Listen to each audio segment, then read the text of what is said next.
E aí, meus caros, tudo bem? Hoje a gente vai falar um pouco sobre esse livro aqui, como aplicar ele na prática. Tá ao contrário aí, mas é o Trabalho Intelectual, do Jean Guidon. Bom, recentemente eu recebi uma pergunta em um dos meus vídeos, que era como estudar de verdade, mesmo tendo poucas horas. E é isso que eu quero responder aqui para vocês. E para começar, eu já vou citar uma frase do livro, que é a seguinte: quem sabe o valor do tempo sempre tem quanto precisa. O que isso quer dizer? Quer dizer que a vocês que têm pouco tempo, meus caros, a gente vai precisar valorizar bastante cada minuto disponível, porque cada um desses minutos serão usados com fecundidade, de forma profunda e de forma sábia. Beleza? Então vamos lá. Deixa eu começar a gravar a tela aqui do meu computador. Então, como estudar de verdade mesmo tendo poucas horas? A gente vai usar algo que o autor define como conspiração do tempo. O que é isso? Conspiração do tempo é literalmente a formação de um hábito. Quando a gente tem pouco tempo para fazer alguma coisa, a gente tem que compensar esse pouco tempo fazendo ela todos os dias. Então, 10 minutos de hoje soma com 10 minutos de amanhã, de depois de amanhã, de depois de amanhã, até que isso se formam horas, formam dias, semanas, meses, anos. Deu para entender? É isso que o autor nos apresenta como conspiração do tempo. Então quer dizer que não tem problema se eu fizer pouco, contando que eu faça esse pouco todos os dias. Então, se você quer estudar, mas você tem pouco tempo, entenda que sim ou sim você precisará formar o hábito do estudo. Como que esse hábito surge? A partir da necessidade. Então, você já encontrou que você tem uma necessidade e essa necessidade fortalecerá a formação do seu hábito. Beleza?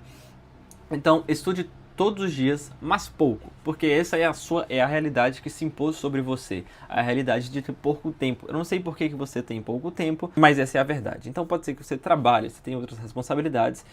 O que eu quero dizer aqui é que você precisa então definir um horário fixo, nem que seja 20 minutos após o jantar ou acordar. Isso cria um ritual e o cérebro entende que é a hora de aprender. Veja, tem um autor que também nos fala sobre isso, né? Você precisa colocar o hábito que você quer implementar junto com o hábito que você já tem. Então, se você todo dia toma café às 7 da manhã, coloque o hábito da leitura, o hábito do estudo aí, um pouco depois desse café ou antes desse café. E isso vai te ajudar a manter um hábito, a formar um novo hábito, a desenvolver um novo hábito, beleza?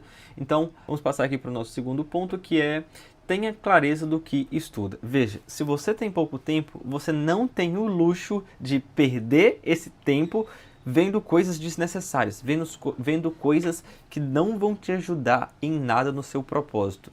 Por isso é importante que você tenha clareza.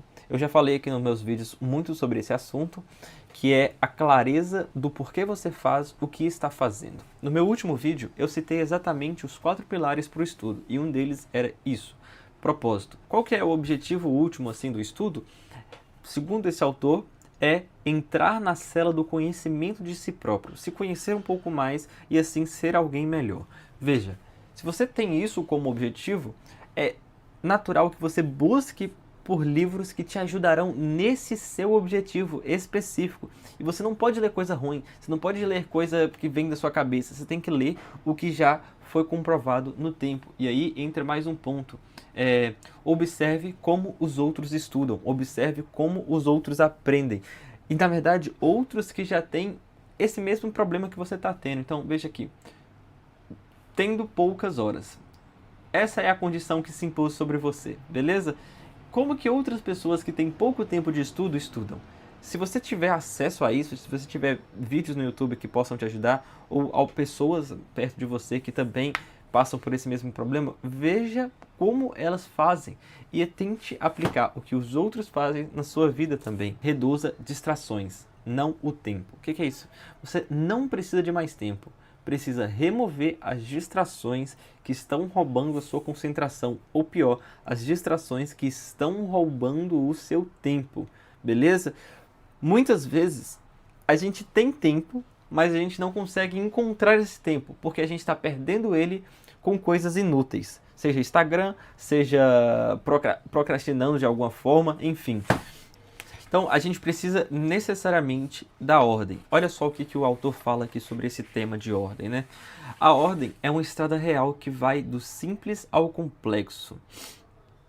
do conhecido ao desconhecido, do que é admitido por todos até o que só as inteligências mais perspicazes admitem. Uma vez que a gente começa a ordenar um pouco os nossos dias, as nossas vidas, a gente começa a perceber que existem horas vagas, minutos vagos que a gente está aproveitando de forma equivocada. Coloquei essa regra de ouro aqui, né? Se você tem só 30 minutos por dia, então esses 30 minutos precisam ser blindados, sem notificação, sem redes sociais, sem interrupções. Se você tem 30 minutos, pegue esses 30 minutos para estudar de fato e certifique-se de que você não será interrompido de nenhuma maneira. A nossa atenção, ela é forçada a se dirigir a um único ponto. E é isso, cara. É isso que vai potencializar o pouco tempo que você tem. Muitas vezes, quando a gente tem muitas horas de estudos, é bem provável que com o passar do tempo a nossa atenção vai caindo. Você então tem uma vantagem ao ter menos horas, porque isso significa que você pode se manter mais concentrado em um curto período de tempo. Estude com intenção, não por obrigação. Esse aqui já é um dos últimos pontos que a gente está falando aqui. O estudo não é uma obrigação da faculdade. Na verdade, é uma responsabilidade da nossa parte e é uma grande oportunidade que nos é dada, né? O estudo é uma grande... Cara, você poder ler um livro é algo fenomenal e será muito benéfico para você, para mais ninguém, só para você. E está sobre a sua responsabilidade fazer isso. Aqui, ó, é uma ferramenta para você ser alguém melhor, mais sábio, mais útil. Dica bônus: estude para entender, não para terminar. Não tenha pressa de acabar os livros, ou acumular PDFs, ou acumular aulas. Não tenha a mínima pressa. Se preocupe, na verdade, com a qualidade do conhecimento que você está estudando. É melhor ler 5 páginas por dia e mudar a sua forma de pensar do que devorar as coisas sem refletir. O Jean Guidon, ele deixa muito claro isso nesse livro aqui. E, bom, é basicamente o que eu tenho feito, né? As pessoas podem ver que eu fico muitas semanas com os mesmos livros, é porque eu não tenho pressa em acabar esses livros. Olha só, ele fala aqui, ó. Assim também, há quem se esconda sobre a aparência de um excesso de trabalho para evitar a atividade que lhes é odiosa, ou a inação que os colocaria em face daquilo que na realidade são. Veja, o que isso quer dizer? Quer dizer que muitas pessoas se ocupam com coisas que não deveriam estar se ocupando só para não fazer o que elas na verdade precisariam estar fazendo de fato. Para muitos, estudar é algo chato e muitos evitam isso, muitos procrastinam ler. Só que, cara, a gente precisa entender a importância da leitura, a importância do estudo e usá-lo da melhor forma. Não ficar buscando outras ocupações para me desviar dessa tarefa. É isso que eu quero falar para vocês. É isso que eu acho que a gente tem que buscar no nosso dia a dia. Cara, o que eu tenho feito que na verdade tem me impedido de estudar, me impedido de encontrar mais horas? Beleza? Beleza, pessoal? Isso foi o vídeo de hoje. Eu tentei trazer aqui rapidamente, responder essa pergunta rapidamente com o livro O Trabalho Intelectual. Como então você faz para estudar mesmo tendo poucas horas? Não é não estudando, não é encontrando mais horas disponíveis, mas tentando extrair o máximo que você pode com o mínimo que você tem. Aceite a sua realidade, aceite as circunstâncias que te cercam e trabalhe a partir delas da melhor forma que você puder. Bom, muito obrigado por ter ficado até aqui. Espero que eu tenha te ajudado de alguma forma. Valeu, pessoal!